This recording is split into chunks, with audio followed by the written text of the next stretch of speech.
Welcome to the Move Daily Health Podcast. I'm Dane Wallace, here with Freya Spence, and today we're going to speak to a few of the most common daily habits that can impact our health long term. Before diving in, however, just like to remind everyone you can find us at movewelldaily.com or on Instagram at move_daily_eds. And as always, please like the podcast and subscribe and share where you can. So we're covering this topic today because we find that people are often surprised when things start to go wrong health-wise or when joints and tissues start to get aggravated for seemingly no reason. Now, as humans, we all do thousands of things every single day on autopilot. And it's some of these daily inputs that contribute significantly to our well-being over time, whether that's to our joint comfort and function or to less obvious changes in blood work over time. The state of the body is the end result of our most consistent exposures. It's death by 1,000 cuts or health by 1,000 hugs, I guess, if you will. Will you? Sure. Some people don't like hugs, but I mean, we can just replace their equivalent. That's true. Some people do not like that personal touch. But in any case, something positive done 1,000 times over and over. It's that little 1%, like every single day. And injuries are a great example of this because in the case of injuries, there's often like this final moment that people draw a lot of attention to. And the phrasing that we've spoken about before is that's really common is like, I threw out my back. And it's usually doing something relatively innocuous, like putting on a sock or picking something light up from the ground. And honestly, those final moments are really indicative of the fact that how we showed up to that final moment is actually what was more relevant. We're not talking about like a huge accident that occurred that understandably can result in some pretty pronounced injuries, but it's more just that slow drip feed over time of how we do perform a movement or the postures that we hold all the time that can precipitate, a final straw sort of effect. But it wasn't that moment, it was how you showed up to that moment that may have been more problematic. Exactly. So the first topic that we're going to touch base on today is sleep. This is a big one, and the rationale here is because if sleep is compromised, then pretty much everything in life is going to be a little bit compromised as well. Now, it can take time to resolve sleeping issues. So the goal here isn't to assume that you're just doomed because you're sleeping terribly. If you're bringing attention to your sleep, every little bit goes a very long way. So it's always something that requires a lot of patience. And I know we've mentioned this on previous podcasts, but we can really get wrapped up in identity of I'm a good sleeper or a bad sleeper. So patience with sleep is key. Mm-hmm. And that it changes over time and, based on everything else that's going on in your life at various periods in time. Well, and part of the reason that we're speaking about this is because, or these topics today, is because these topics are, commonly discussed. Every week, you'll see multiple articles. If you go online, you'll see tons of different posts on every single platform out there, from Instagram to Reddit to Tumblr, like you name it. And of course, it's often discussed on podcasts, not to be hypocritical. We're doing that right now, and we've done it before. But part of the reason we're discussing these topics is because we've found that it's almost as though the way in which they're being presented is just making them so complex or costly or both. And so, in many cases, the strategies that are proposed around resolving sleep issues or some of the other topics we'll touch on today have been presented in a way that makes them pretty inaccessible, as if you need to have a huge amount of time every day to dedicate, to like troubleshooting the lead up to sleep, or you need to take supplement stacks and that kind of thing. So we're trying to bring attention to the simple things that you can do every day that are, for the most part, completely free, because these are things that are innate to us as human beings. They shouldn't cost a ton of money, and they really shouldn't be inaccessible. So with regards to sleep, one of the most common things that we see is the proposal that there is a perfect position out there. So some people have argued that lying on your back is the best thing for your spine. Others have said that it's the best thing to avoid wrinkling your face, which is, a whole other, can of worms. A little bit of ageism there, as if wrinkles are like horrible. But it's not true that you have to have just this like one position that you're in when you sleep. We just don't have evidence of that. More importantly, like you need to find what promotes comfort, what promotes breathing. So some people lying on their back is the worst thing they can do depending on their airways. And it can increase, episodes of sleep apnea, or it can increase snoring and mouth breathing, which we know is not great for the person long term and can create stress in many systems within the body if done chronically. And so the proposal that there's like this one perfect position and you can get a pillow or a mattress that'll like keep you in that position is the first big red flag. But variability is actually quite key. So in all the people that we've worked with, sleep is something that we take a look at. We look at the positions or position they're in. Some people who've been injured will have like adjusted their position and become quite rigid. And so trying to improve variability at night is actually one of our priorities, and that has to come with comfort, of course. I would say there's one position or two positions really that I would discourage people from adopting, and that's with either like back lying or front lying, so on your belly or on your back with your arms overhead, one or both. And the reason behind this is we've just seen that this aggravates the shoulder joint and potentially the neck, especially if you're sleeping on your belly with your head rotated, but it can aggravate the shoulder joint. And so you might wind up in a situation where you're getting impingement, or if you're a more lax human and your shoulders are quite lax, like the hypermobile population, then you can wind up subluxing your shoulders if you're just hanging out for long periods of time with your arms overhead. So that's like the one sort of bodily shape, whether you're on your front or your back, that I would generally discourage people from using. But having things like a bolster in front can help you with side sleeping and help you with a little bit of abdominal support. If you find that you toss a lot, and that's partly why you keep winding up in sort of awkward positions, then you might want to invest in a weighted blanket. And that can really help calm down the system and reduce some of that tossing and turning while still allowing you to change position over time or over the course of the night. And then a lot of weighted blankets these days are also knit, so they allow for some air to pass through so that you don't actually overheat, if that's of concern for you. That is of concern for me. Yes, I know it's of concern for you, Dane. I am a little oven. Convection. So while variability is key when it comes to positioning for sleep, where you don't want a ton of variability is in what you're doing before you go to bed. So the key habit when you're trying to improve your sleep is to improve your sleep hygiene. Because sleep itself is an outcome of what you're doing before sleep, what you're doing during the day. So duration and regularity, we've spoken about these on other podcasts. 7 to 9 hours is fantastic, and trying to be regular when you go to bed and when you wake up. Yes, we've covered that in the research. That's very important. But right now, what we want to talk about is the actual hygiene of what you're doing before bed. So calming options, dimming lights, for example, will help you fall asleep. Stretching can be helpful. Soft tissue work can be helpful. It's something that's trying to downregulate the nervous system rather than upregulate the nervous system, which can be, working till right before you go to bed and not actually having a routine.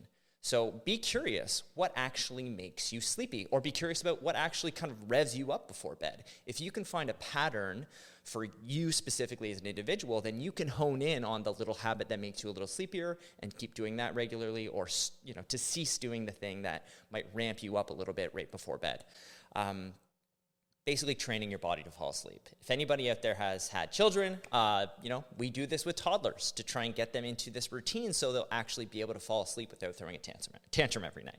We've been through this. I apologize for you. So that is the main thing you want to do, is set a good sleep hygiene routine for improving your sleep. Thankfully, you don't have tantrums. You just have zoomies. All right. So with that being said, we have a couple pieces of advice on what not to do. And one of or maybe what you don't need to do. So it's a choice, but you definitely don't need these things to improve your sleep. So the first thing that you do not need is a sleep tracker. And having used one for 4 years and collected quite a lot of data on it and sort of like looked at what the trends were, I can say that the sleep tracker that I used, I happen to use the Oura Ring, which is specific to that, versus some of the other trackers that are actually like activity-based primarily and then sleep-based as a secondary measure. So this one was predominantly supposed to be a sleep tracker, is still supposed to be a sleep tracker, but I actually found that the greatest benefit it gave was actually menstrual cycle tracking. So if you're somebody who is, still menstruating, it's actually a pretty good tracker for that, because it tracks heart rate and temperature variability.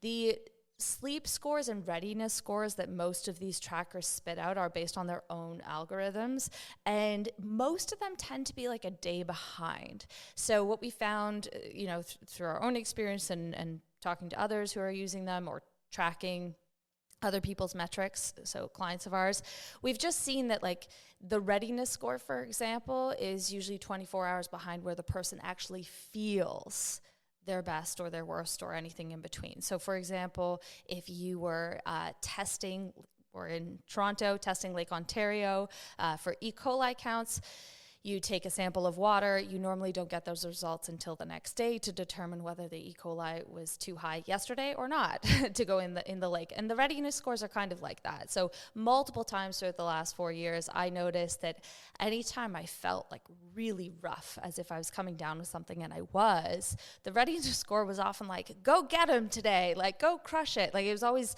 something encouraging because it said my readiness was amazing.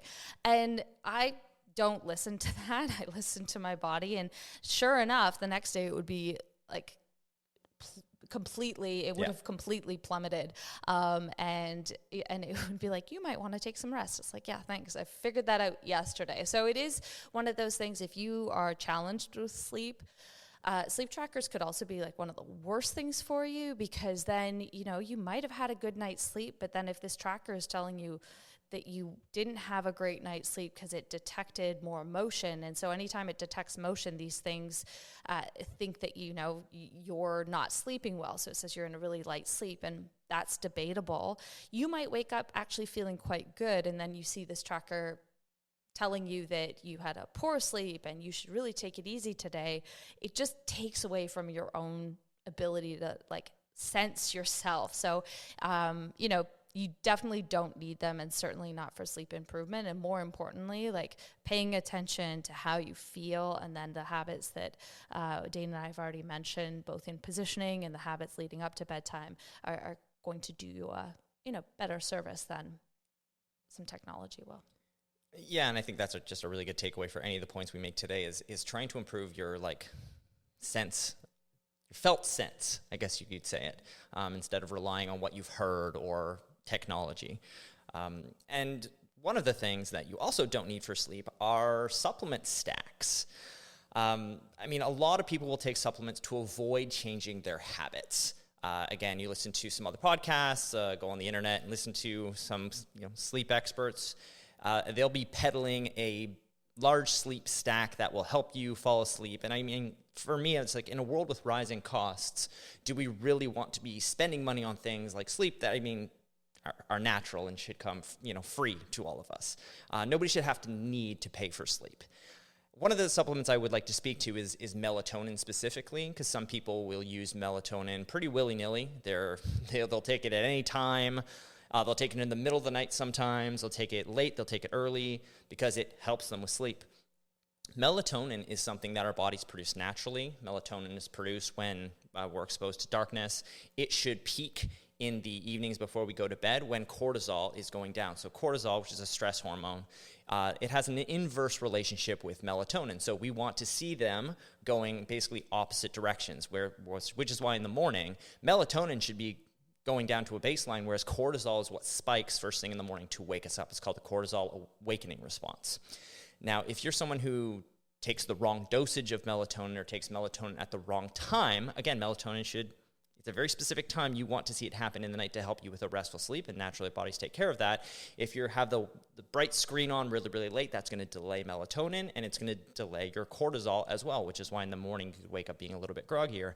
If you take a melatonin supplement in the middle of the night when you wake up because you can't sleep, surely that's going to keep your melatonin a lot higher in the morning, which is going to delay your cortisol awakening response. And that goes through into your day. It's going to impact your mood, your energy, everything. And then once again, make it more difficult to sleep at night. So while melatonin can have a time and a place, especially if you have some sort of actually diagnosable sleep issue, it's not something that should be used at any time. Really consult an expert who knows about these pharmaceuticals that can help you determine the appropriate amount and even the appropriate supplement, because there's a lot of bad supplements out there. You don't even know what you're getting in that supplement. So melatonin is something to be very careful with. And again, this is where you go back to the sleep hygiene habits. If you calm the nervous system, you dim the lights, that kind of thing, that will help you with your natural melatonin rise, and that will help you with feeling more wakeful in the morning. Mm-hmm. The next topic that we're going to jump into is footwear. And this is a hot topic, and I feel like it's been a hot topic for quite a long time. But, more attention has been brought to foot health and spending time barefoot. And we do feel like these are, we know these are very good things. With that said, there is a very big swing in extremes. So on the one hand, there are people saying, you should be barefoot more or less all the time.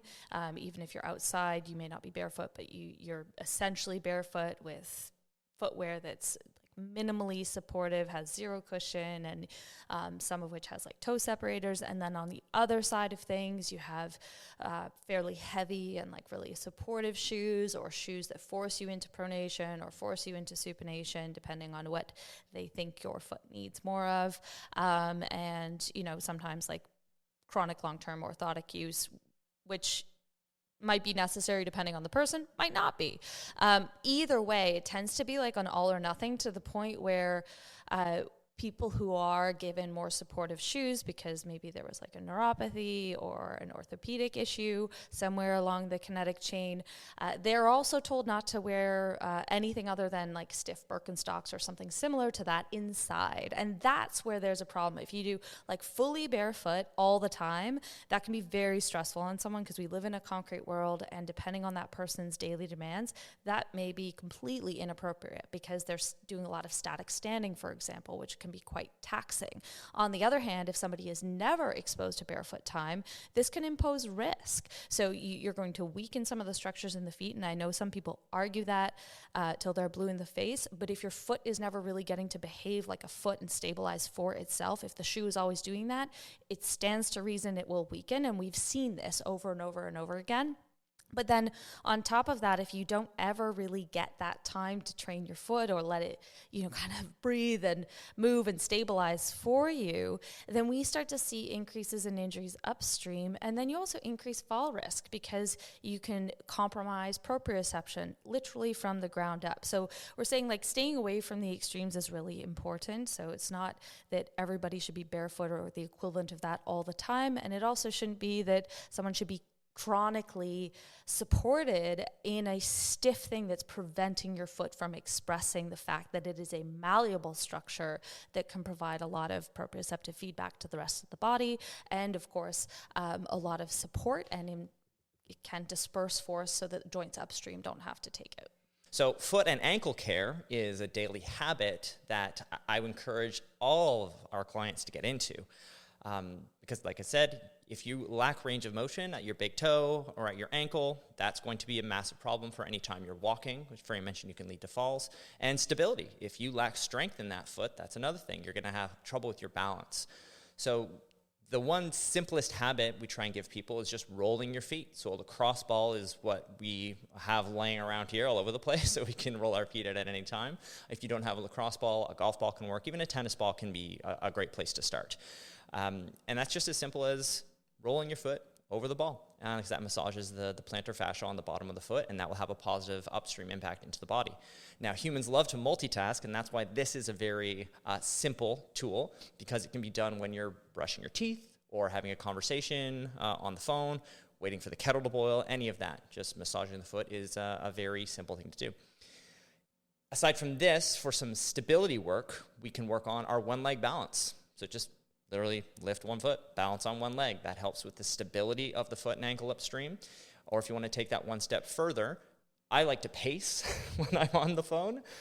So you can walk on your tiptoes or you can walk on your heels. And again, this is just really small, simple stuff that's going to help you improve the mobility and stability of your feet and ankles. Yeah, and we know that balance is also correlated to reducing fall risk and correlated to longevity. It's reflective of a lot of different things. It's not like, you can't just get better at balance and expect to see improvements in everything else, but it is correlated. So spending time practicing that is always of benefit. And yeah, humans love to multitask. Exactly.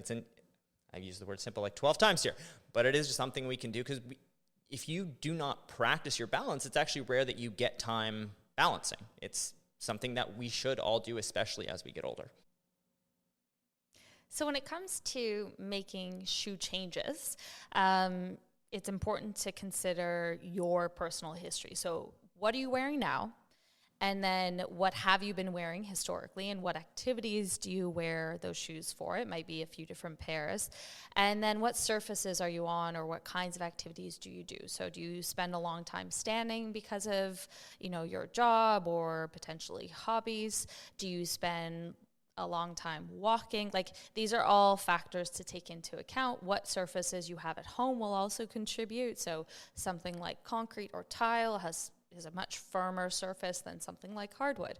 So if you take your own personal context into account, that can help you understand what sort of changes you could take on safely. So if you're going from like a really heavy supportive shoe with orthotics and you hear that, barefoot training and spending time barefoot is great, and you just do everything barefoot and you go get some barefoot shoes, like you're going to get hurt or incredibly sore so that you stop moving, and then that at least prevents you from getting hurt. So it's too big of a jump.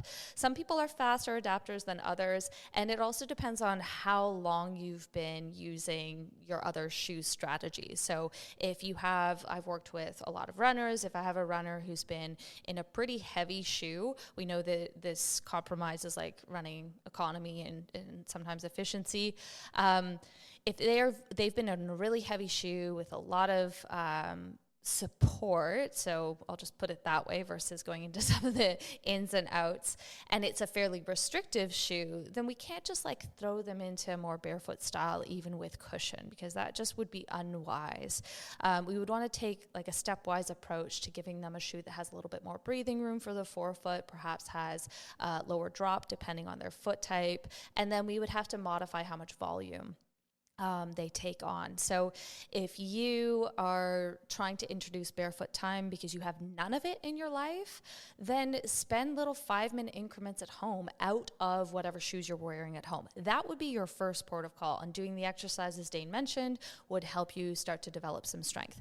One of the things that we have found is whenever we do make a suggestion to bring somebody into a less constrictive shoe and a lighter weight shoe and one that gives their forefoot more breathing room, I would say that should be your first thing, but I'll elaborate on that in a second. We have found that whenever we bring somebody into a shoe that just suits their foot type better, a lot of them express feeling more energy and as if they feel the ground for the first time. And that doesn't mean that we're giving them a zero cushion shoe. It just means they finally feel like they're more aware of their feet relative to the heavier and more constrictive shoes that they had been accustomed to. So the risk here is sometimes when people feel that they have better energy, they finally are more aware of their feet, their back feels better, maybe their knees feel better, and we've seen this time and time again, we have to keep warning them not to go crazy with it and do all of their daily tasks and all of their normal volume of walking or standing or running or whatever the case may be, because it still does require tissue adaptation. So even though it feels better, you still need to give your tissues time to adapt, because you'll probably experience a little bit more foot soreness or stiffness, like muscle soreness. You might notice that your calves are a little bit tighter, maybe your hips as well. And those aren't bad signs. They're signs of, imposing a new stimulus on your body, but you do need to take sort of a stepwise approach. And regardless of the shoe that you choose for your tasks, or the shoes, because you might need more than one, depending on what you do, you should ensure that the forefoot actually fits your foot. So if you took the insert out, you stepped on it, and you loaded your foot, I know we said this before, but it bears repeating, if your foot is spilling out over the edges, then you need a different shoe. So your foot needs to be able to foot. It needs to be able to do the things a foot expects to do, which is spread, disperse force, and actually move a little bit. So we shouldn't have this super constrictive thing at the ends of our legs, unless you're in a sport like rock climbing. But then that's different. You're not going to go walking around in your rock climbing shoes. There's a reason we take off those shoes in between efforts, because they do jam your foot in, and that's for a very specific reason. But outside of that, we really shouldn't be just like crunching our feet in, nor should we just be throwing out all of our footwear and going into sort of like 5-finger ones, because we do see, as much as it comes from a good place, we see a lot of injuries come from that like all or nothing sort of approach. Yeah, the gray zone is a good place to live. Yeah, it's just like, it's so hard to sell. And we not talk fancy. about the gray zone all the time, but fancy. you can't sell the gray zone. That's just why people get drawn to the sexy, like, this one thing will change your life. It just costs you $200 a month. Speaking of which, while it is great to invest in appropriate footwear, yes, what you don't need for your feet are fancy foot tools and stability boards and balance beams. And I say all these things because these are things that I've been targeted for on Instagram like many times over now. And it's because obviously my phone knows that I speak about feet and it is ever listening. But the market now for foot and stability and foot care and everything is booming. So there's all these new tools, fancy tools coming out to help people strengthen their feet. And while that's great, it's great to take care of your body. A lot of these things are far too advanced for most people. If you just go back to the tools that I just mentioned, rolling your feet, walking around on your heels and your toes, these are the places we want to start. Just balancing on the floor before you try and jump on a beam is a very good place to start. So again, you shouldn't have to buy fancy equipment to take care of your feet day to day. You have all the tools you need just with your body and around your house. Mm-hmm. Absolutely. And the only other thing we would say, like, you don't need, or I would question the need for, is a shoe.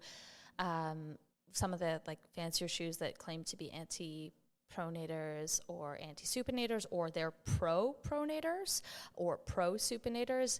And I've seen some injuries coming about because of these, where they're pro-pronators, meaning the way the shoe is constructed is trying to encourage pronation, which is great because we do need to know how to pronate and supinate, but it's so much so that the foot is spending a significant portion of the gait cycle in an unlocked position, and then it's creating more strain on the Achilles and all the tissues upstream. So some of these are like the newer carbon plated ones too. So there's a lot of like new technology, and I understand that that's exciting, but I just haven't, I'm not convinced that the majority of people need these, and some of them are just putting the foot into a suboptimal position for their foot type or for too long, and they would be much better off with just like one of your just regular running shoes.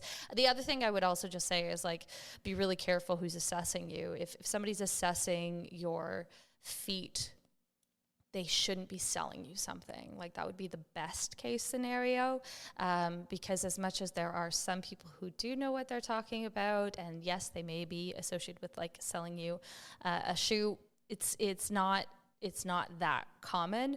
If you're at a store, they're educated in those brands, so they've been taught about what those brands offer. They are probably not going to say, oh, we don't actually have the shoe type for your foot type or for your tasks. So if you're getting your shoes, or sorry, not your shoes, if you're getting your feet assessed, I do encourage you to get them assessed by somebody who has studied biomechanics and gait and is informed in that side of things, not on the like shoe brand side of things. Someone who's dissociated from a shoe brand and isn't selling them might be better. But even if they do sell a shoe brand, make sure that they are somebody who has a background in biomechanics of some description. Yes, good advice.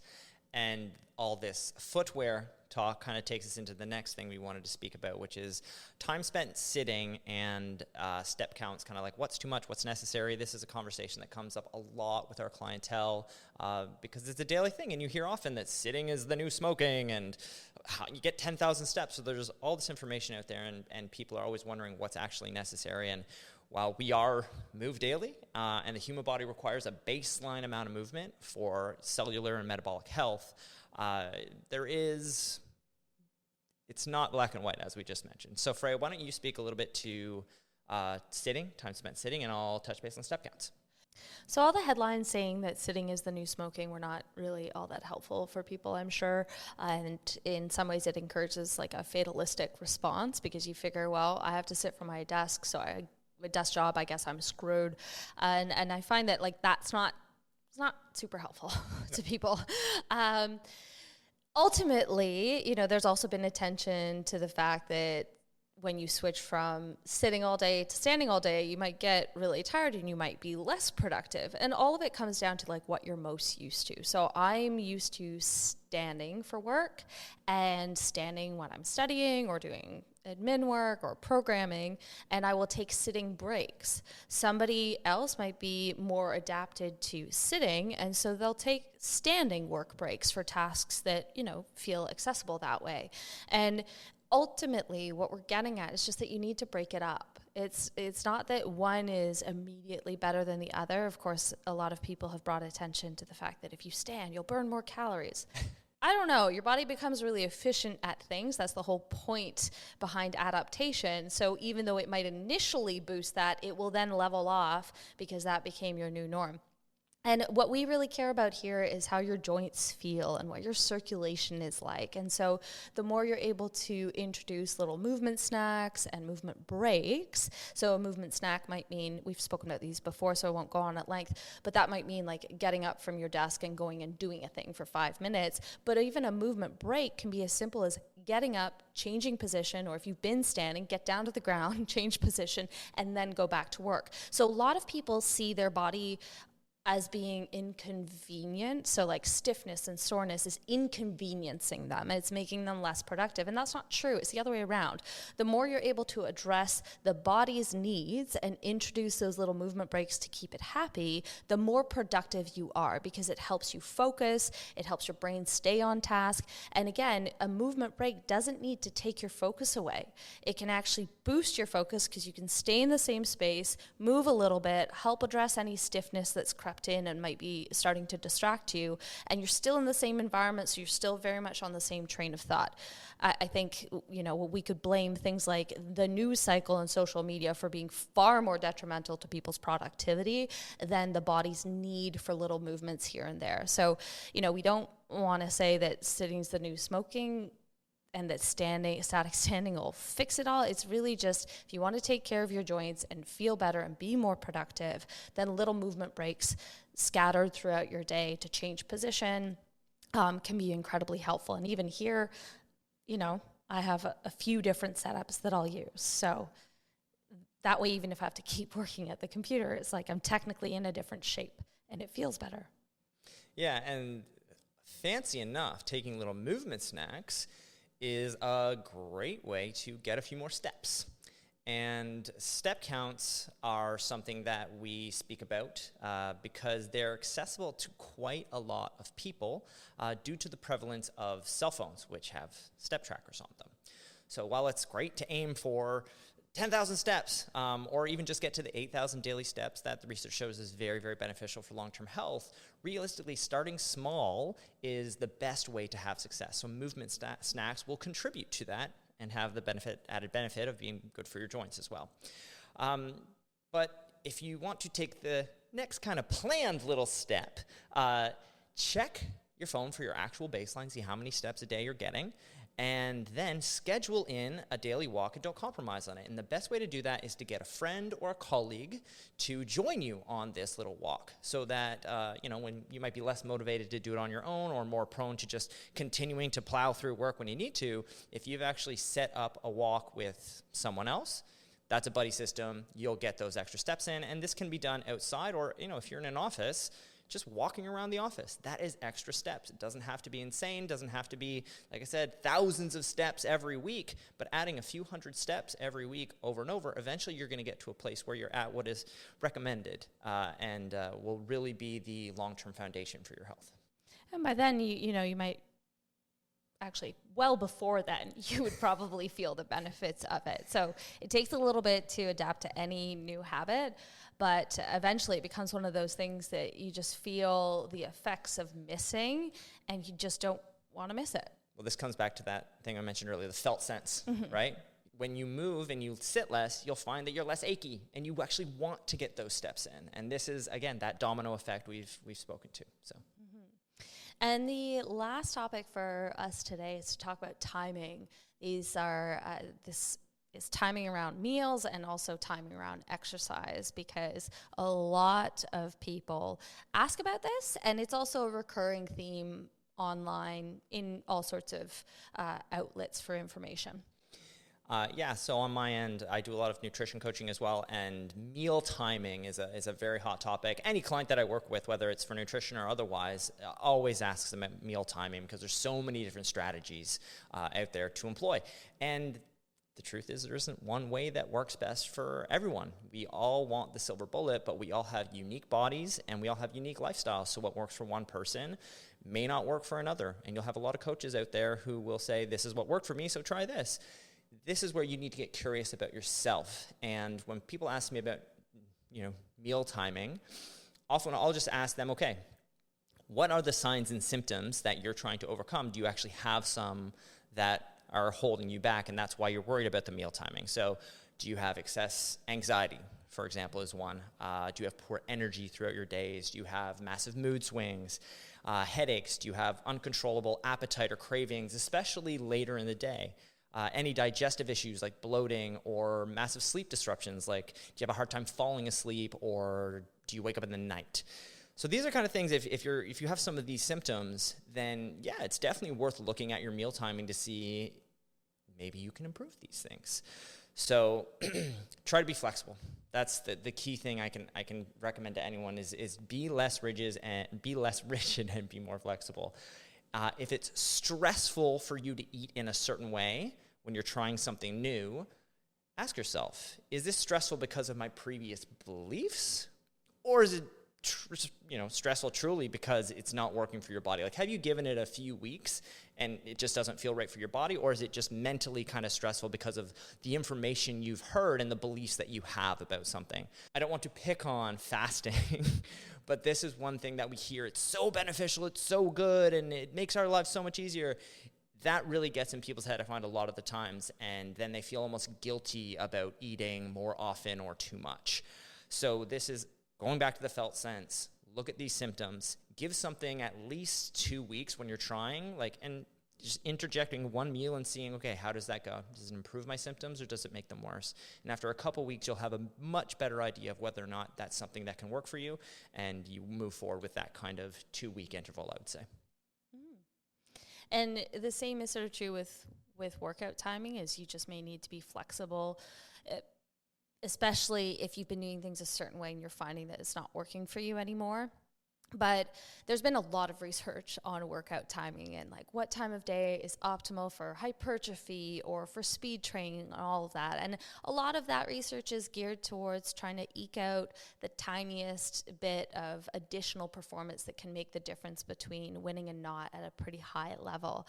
And ultimately, consistency is the biggest issue that most people have that are not highly competitive athletes. And so most people in that group will cite that time is a problem. And so if you're told that timing should be between 10 a.m. and 2 p.m., and that's ideal, you're going to be even more stressed about time, because that may be completely unrealistic for your body. And everybody's a little bit different. So we know more and more about chronotypes and things that can influence one person's sort of internal clock around meals and sleep and exercise. So peak energy will be different as well. Now, with that being said, I think that, if you're getting up at 4 a.m. and hustling to the gym to get that early morning workout in, but you're compromising on sleep, you're going to see your performance decline over time. There are no gold stars handed out to anyone showing up at the gym before like 7 a.m. So you have to make sure that it's something that makes sense for you. I used to work out at 5 a.m. because it's the only time I had for myself before spending the rest of my day up until a quite late hour focused on others, and that's okay. That was my job. And so for me, that was the time I had to, because it made me feel better to have spent a little bit of time moving my body, spent time on myself before getting into the day. There were no other options. Now that I do have a bit more flexibility, my timing varies. And so there is no like right or wrong other than choosing something that allows you to be consistent. And even if it's just like half an hour, great, that's perfect. I do find that earlier in the day, if you can get some kind of movement, whether that's getting a walk or doing a little bit of mobility work, that does tend to help people with energy later in the day. But as far as full-on workouts go, which most people aren't doing every single day, you've got to pick a time that works for you. Understanding that if you go really early and it's compromising sleep, probably not the best. And also if you're working out really late, it will compromise sleep because it riles up your system. And if you have a schedule that can allow for that and you can go to bed significantly later after you've had time to wind down, great, no problem. But if you find that that's persistently an issue, you should probably see if there is some other time that you can make it happen. When we do get really specific and into the nitty-gritty of timing around workouts is when we're working with athletes. We need to know what their training style is, training demands are, and when competitions take place. So in certain sports, competitions always happen in the evening. So I don't want that athlete working out at 6 a.m. if we can avoid it, unless it's like a time they have to be up because they're still in school and we want them doing some more recovery-based accessory work. That would be fine. So where we get into the nitty-gritty is when we're working with athletes or people of all levels of competition, because we do need that specificity. Outside of that, find a time that works, that doesn't compromise on your sleep, that does help you promote energy and allows you to be consistent. Yeah, and all this timing stuff, it goes hand in hand with the sleep thing that we mentioned at the very beginning with the routine. And just know that change is hard. It's okay for it to feel hard at first. So really just track the metrics that you're trying to improve, give it some consistent effort over 2 weeks or so, and then you can move forward with that. The one other thing I would say is if your meal timing or your exercise timing is making you miserable, probably time for a change. Those things should not just be like, you grit and bear it and go to the gym at 4 a.m. so you can do the selfie. Like, no. Reassess that. If it's making you miserable, something needs to change. Those things, really theoretically should be bringing about joy. Quality of life. Exactly. Quality of life. Yeah. Why are we doing this? Otherwise, right? You have to enjoy our time here. So that's all we had planned for today. So in short, there aren't any hacks or supplements that can override your need for drawing attention to the things that we spoke about here today. So sleep quality and quantity, movement variability, movement breaks, foot strength, stability, mobility, the timing around meals, the timing around exercise that support your needs, and the ability to do them consistently, Freya. There you go. Thank you, Dane. No problem. So that's all for today. Thank you so much for tuning in, and we will catch you next time on the Move Daily Health Podcast.